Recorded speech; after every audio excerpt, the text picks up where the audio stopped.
There we go. Okay. So the first thing, there's an out. Of course, there's an outline. So you can look through all of this stuff.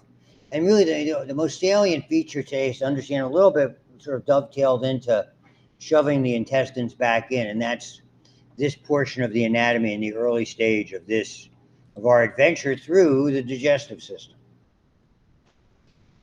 So again, ingestion, digestion, absorption, excretion. And this is a recurrent theme. You have the main structure, this hollow tube, particularly its lining, alimentary canal, GI tract, or gastrointestinal. And anything else is accessory. Liver, accessory. Pancreas, accessory. Gallbladder, accessory. Salivary gland, accessory. So these are, and you'll see the same thing. With the reproductive, you have testes, ovaries, everything else. It's sort of a recurrent theme that we see, we see anatomically. And so obviously, again, a hollow tube, mouth, throat, we've already done the throat, esophagus, stomach. And today, really, this is about the area. We're looking at the initial part, and particularly what's important here is the linings, because everything is three. Respiratory, three. Blood vessels, three. Outer layer, muscle layer, smooth lining, special lining for respiratory, stratified, ciliated, columnar, with goblet. Now, we're not going to have it. We're going to have a fourth layer because we have internal lining.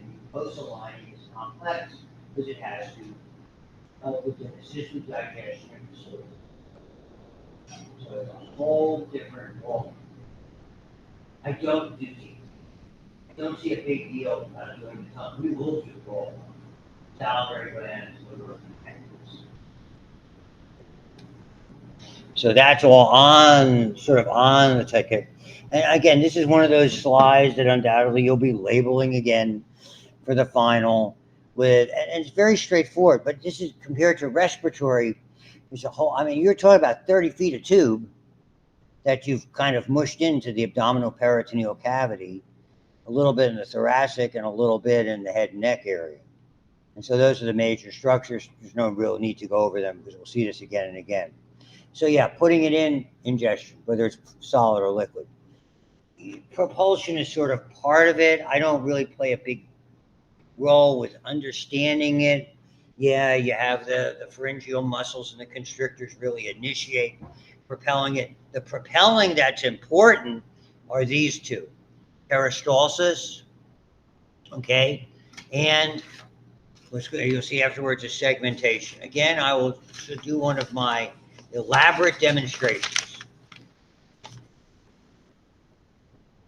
I go to literally no expense. And so peristalsis is the big deal. And all it is squeeze and push. Squeeze and put back to the toothpaste, squeeze, push. That's peristalsis. Periodically, we do forward and back before we squeeze and push. That's segmentation. And it's facilitated because of, and it's the anatomy. When somebody tells you it's not about the money, it's always about the money. When it comes to how things work in the body, it's the anatomy. Okay? So in this case, you're going to see the consistent pattern around the opening, the lumen of this hollow tube. Effectively, we have circular muscles close to it, and then outside of the circular muscles, longitudinal muscles. So what do? Squeeze, push, squeeze, push. That's what's going on right now inside of all of you. Oh, I'm so happy. So there you are, peristalsising, we'll make a verb out of it, peristaltic, and segmenting. So, and you'll see segmentation is a little bit more when we get to the small and large intestine, and peristalsis is everywhere. So again, squeeze and push, moving it in the appropriate direction. So down the road, we'll look at reproductive, we'll look at reverse peristalsis, basically carrying sperm cells of the ejaculant toward the ovary. But it's the same idea.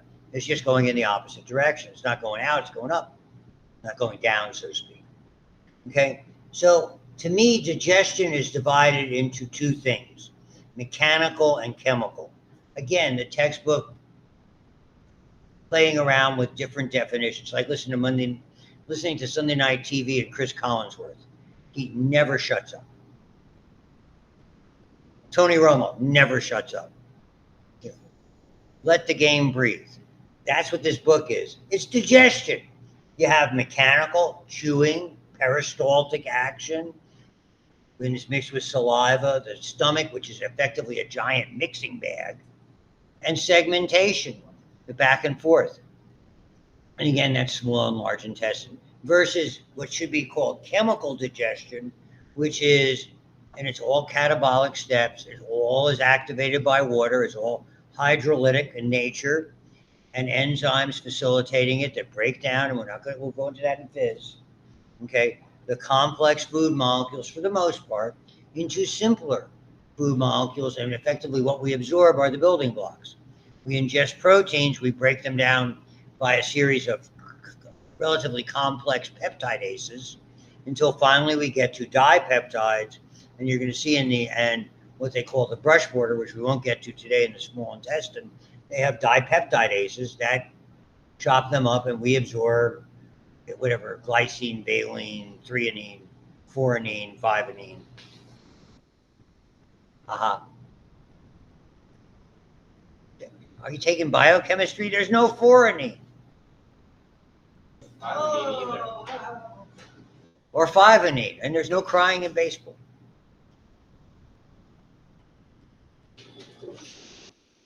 So, an absorption is bringing those in effectively into the blood or the lymph and getting rid of the rest is defecation. And it's not, it's a short graphic, but they're giving you an idea of what goes on. You can see you can almost sense chewing, churning, this back and forth segmentation. They're more mechanical, along certainly with peristalsis. And then the chemical aspect of digestion, which is not necessarily in all of the places that you'll see. And then finally, everything else. It's not a bad little idea. This is probably the most important part, and it really speaks to that whole anecdote about basically running the bowel and shoving it back in. It's about the linings. Most of the time, they're simple. Most of the time, it's the heart. Visceral peritoneum, the epicardium of the heart, and a tiny layer of fluid, and then you have the pericardial, the parietal pericardium. We have that here, but the visceral is a whole different ballgame. Okay, so these are serous membranes, not unlike the heart. Okay, the visceral on the external surface, not unlike the heart. Parietal on the wall. Okay, for a peritoneal cavity, fluid-filled space, blah blah blah. Lubricates mobile organs, and mobile is the watchword. This is all about moving.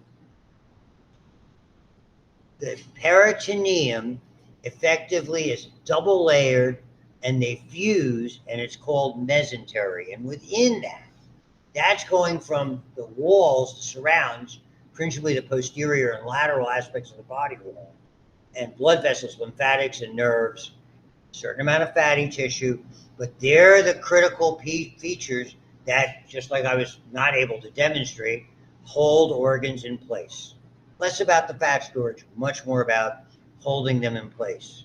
So as the bowel develops and twists and subtly turns and compacts this 20 to 30 feet in a relatively small area, from below your umbilicus up to your diaphragm, it's all packed in there, and what's holding it in place, the mesentery. And every so often, it's stapled to the back wall. We have a name for that. It's called retroperitoneal. It means that the mesentery is absorbed into the back wall. And think of those as fixed points that sometimes allow the structure to be maintained. And one of them is particularly important for doing business. So organs that are located within intraperitoneal, nothing fancy about that. Here's the retro, important organ. Without it, you're dead. Pancreas. The duodenum, one part, the smallest part, about 10 inches long of the small intestine, but it has the single most important area without which you can't ingest food anymore. If you're going to survive, you have to be tube fed directly into the intestines. And that's called, in the old days, we called it the common bile duct. So now we call it the hepatopancreatic ampulla. But again, they make names up for fun sometimes. That's a really important player. And a couple of staple points on the large intestine, so it kind of surrounds the small intestine, if you want to think of it that way. So here's what it looks like. Parietal peritoneum on the wall, mostly back, some side. Visceral to the hollow tube. The liver, interestingly enough, has not just mesentery dorsally, but the liver is kind of held to the anterior wall and particularly to the gastrointestinal tract by something called ventral mesentery. So it's a little bit additional. So think of the liver, which is by far and away the largest organ that you have, sitting, in the peritoneal cavity, really draped over. The liver predominates massively. And here, when it's resorbed, we have retroperitoneum. It's not just gastrointestinal. For instance, your kidneys, retroperitoneum. Okay. Parts of the bladder and the ureters, retroperitoneum. So they're staple. And the fancy way that we refer to it, rather than be moist linings, we call serosa. It's adventitia. The esophagus running through here is surrounded not by serosa. It's not designed to move. I mean, it can expand and contract, but it can't move around. That's adventitia. So what happens when burst an appendix, perforated ulcer, something I might have had if they didn't get to me, piercing wound like ones I was telling you about. We worry about peritonitis because within the contents of the peritoneal cavity, untold mounds of bacteria, acidity from the hydrochloric acid from the stomach. Think about it. It causes dramatic. When somebody has a perforated ulcer, you don't get to it fast, they're not going to make it. It bursts, it goes. And even though that does help a little bit, but if it becomes widespread, it's awful. And the only treatment is aggressive peritonitis and a ticket into ICU. You have to go in there, clean out all the stuff, flush it out with antibiotics, put them on powerful antibiotics, have a shot. It's a major emergency. A ruptured appendix, yes. So this is the idea of the layers. Again, we're not just dealing with serosa and muscles. We have not only a lining, which we call mucosa, we have, because it does so much, we have a submucosa. We have a lining for that lining because it's so busy. So, and it's everywhere. It starts at the stomach and it continues all the way roughly till you get to the rectum. So stomach, small, large intestine, including the sigmoid, and when it makes a turn and forms the rectum, that's when we begin to make the transition back. Because now, when we bring stuff into the mouth, it's simple squamous, non-keratinizing, and when we expel, it's simple squamous, non-keratinizing. But in between, the number one epithelium, simple columnar with goblet cells. And typically microvilli, that's that surface area thing. So, for instance, that mucosa, it secretes mucus, goblet cells, a variety of digestive enzymes. You're going to hear about brush border enzymes again. They secrete hormones. It's almost like auto-regulated. There's so many stretch receptors, when food enters the stomach or enters the intestine, that stretch and the chemicals involved trigger secretion of chemicals. It's almost like, hey, something went in my stomach, get busy. And your stomach produces an interesting chemical called gastrin, which makes your stomach work more. And it keeps doing that until the stomach empties, when it's no longer being stretched, and it makes less gastrin. And there's one called, which we'll get to in physiology, one called secretin, secretin. So it's almost auto-regulating itself, which is very, and we're going to see a fair amount of auto-regulation in the chapters coming forward. And obviously it absorbs through that layer. Yes, this is all that malt, galt, salt. In this case, it's galt. Wonderful, elegant hotel in Louisville I stayed at, called the Galt House. Abraham Lincoln stayed there. No. You ever been to Louisville? No Derby Day for you? No. Hat, mint juleps. I went the week before the Derby. Do I look like I would wear a Kentucky Derby hat? I could see the mint julep going your way, though. What that is? Sure. Do you know what? You know what muddling is? Love me a mint julep. Somebody who's you're a bartender. Yeah, I didn't know what you said at first.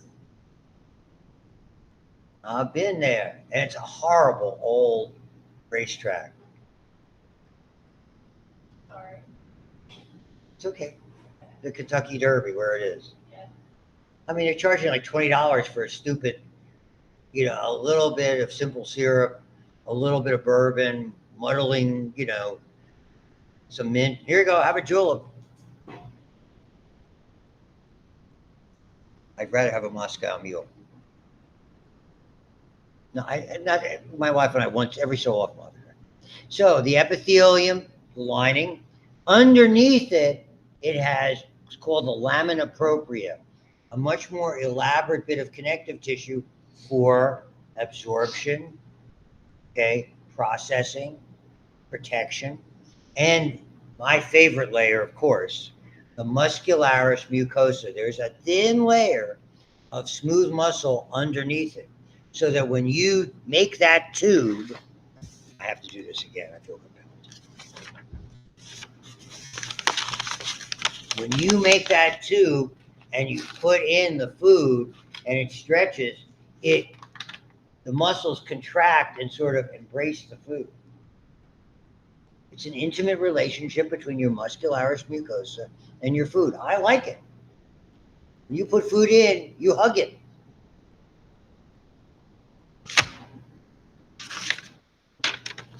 Well, you guys remember that part about take home?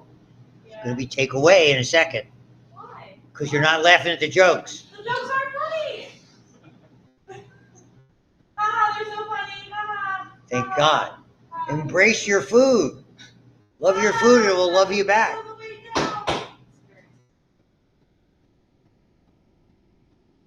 I prefer to think of it as sustained, intimate contact with your food.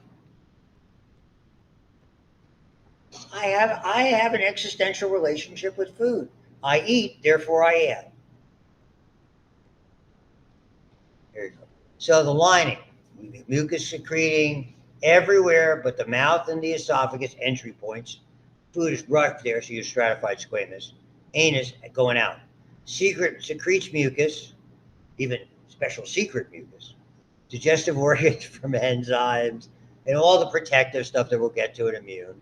Hormones, as you can see. The lamina propria is loose or irregular, lots of blood supply because you need a ton. Those are busy cells. When cells get thicker, going from squamous, remember way back when we started the course, we did tissues. When you start to make columnar cells, there's a lot more activity internally. So you're going to see an abundance of endoplasmic reticulum. You're going to see an abundance of structures on the inside and MALT, the lymphoid follicles. And then the muscularis mucosa, they call local movements. That's this inner layer. So here in green, typically lymphatics are in green.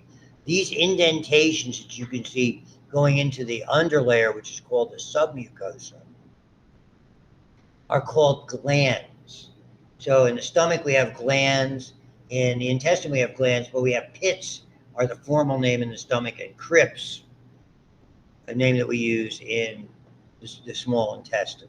And and we'll get to the importance of them as well, but not now. And everything else is simple columnar cells. Here's a duct to one of the glandular structures, as you can see. And that deeper layer is the submucosa. So and you're going to see a lot of this diagram.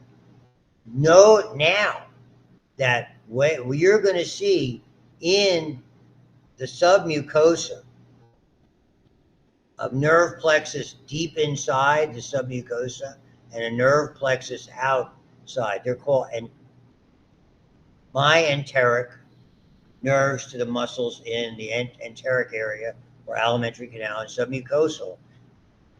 The bowel works on its own. Again, stretch receptors, chemical receptors, osmolar receptors, acid and base oriented receptors. That's how it works.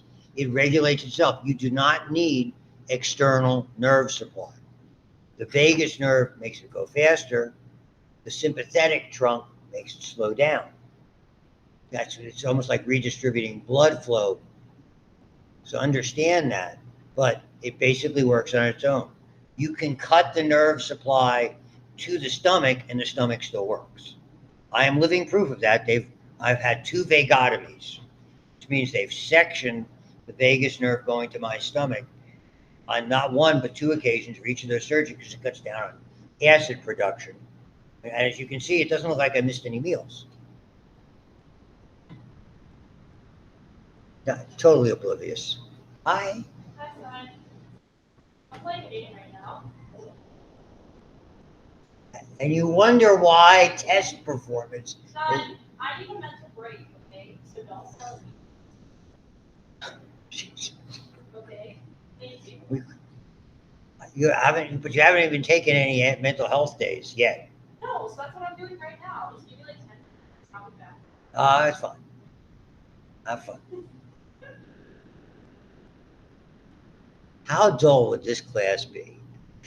So dull. Submucosa, more areolar connective tissue, more blood and lymphatics, more lymphoid follicles. Again, the nerve plexus, elastic tissues, because even if you stretch out, even if you decide to do the mega buffet, it comes back into shape for the most part. That's the interesting thing about bowels. They tend to be able to have that inherent elasticity. That's another thing. And here, responsible, the muscularis externa, these are all smooth muscles again, not under our control for segmentation and peristalsis, with a few exceptions. You're going to see in the stomach, there's an additional layer, but the inner circular and the outer longitudinal, and what we call a valve is really not a valve a la a flap like in a blood vessel. It's a narrowing. It's a thickening and narrowing that is narrowed and thickened enough that the walls come together. We call that a sphincter. And so that's when you hear about somebody with reflux disease, GERD or gastroesophageal reflux disease, very, very common. It's because there's problems with that sphincter. I mean, in many cases, eminently treatable. And the outer layer, again, visceral peritoneum, covered with mesothelium. Mesothelium, just like the layers that cover the lung, cover the heart, squamous, simple squamous epithelia. We hear all those commercials with asbestos about mesotheliomas. It's the lung ones that are affected by that. There used to be a lot of asbestos around, much less so now than days gone by. And then, as you can see, the adventitia, much more fibrous, not moving, is denser esophagus. For instance, retroperitoneal, you have a little combination of both in illustration. Different circulation. We went over this already. Again, with the superior inferior mesenteric, it's called the splanchnic circulation, but again, celiac trunk, superior and inferior mesenteric arteries, and the hepatic portal. Again, all that blood, because it's rich in nutrients and potentially rich in invaders, has to be delivered to the liver for processing. That's all. Nothing there. Very little left, and then we can get on and dissect. I'm trying to do this expeditiously. Mouth, tongue, salivary glands, and teeth. And as I keep saying, I don't do teeth. So now I don't really do a whole lot for any of these other than maybe the esophagus. Okay? All the anatomy in the world is here, and if you're interested in knowing the names, knock yourself out. So, stratified squamous, resist abrasion, yeah, a lot of keratinization, a little bit extra, particularly areas that are protected. If you ever wonder why when you get that piece of pizza that's too hot, it does come back after a little while. I mean, it's, it burns the roof of your mouth, A lot of that happens. We fold in New Jersey. We don't, that knife and fork thing doesn't work for us.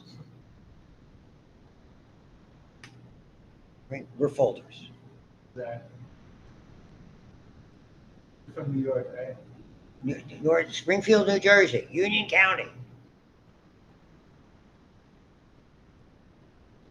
And we went to great places for pizza in Elizabeth.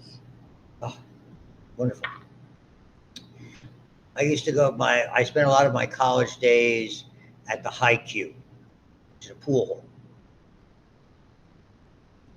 See, I wouldn't. What I did then, I'm never very good at it. That pool hall had world champions in it. Steve Miserak, who died young, world champion. Uh, Alan Hopkins, who was on all these pool shows. That was their home place. They were out of Elizabeth, New Jersey. They did some very big gambling. Wow, wow, wow. I just watched. It's like, oh my god. Okay, now, not a whole lot other than that to say about it. Lips, labia. Remember, muscularly, we call it the buccinator, or the name of your cheek muscles. They don't play a role in swallowing so much as you kind of hold the food. The opening is a vestibule, like in a house. And then the frenula, there's one from the lip to the gum, and then there's a lingual one, keeping the tongue. That's when they get, show you about the tongue tied. Sometimes you have to snip that. I don't care. Don't care. Palate hard, and I don't care about it. There's a lot of ridges inside. Same thing, and they have pictures for it. And the guy who hangs down the uvula, none of which I'm going to ask you about. None. Ever. Ever. Promise. Yeah. All I can think of is like cartoons. What's it do? I don't know. Mine swelled up once. It's life threatening. If you get inflamed uvula, you may not be able to breathe. That's scary. I do not know enough about it. I can feel it on the back of my tongue. It's crazy. Oh my god. I mean, you would think it was. I would have thought allergic in nature, but maybe I'm wrong. And the tongue, yeah, is skeletal muscle, and it plays a role in all that. And then the frenula, the one to the floor of the mouth, and the one close to your tongue, and then all the taste buds. And we're not. If you're going on with your careers, or if you're going into dentistry, you would learn all about this.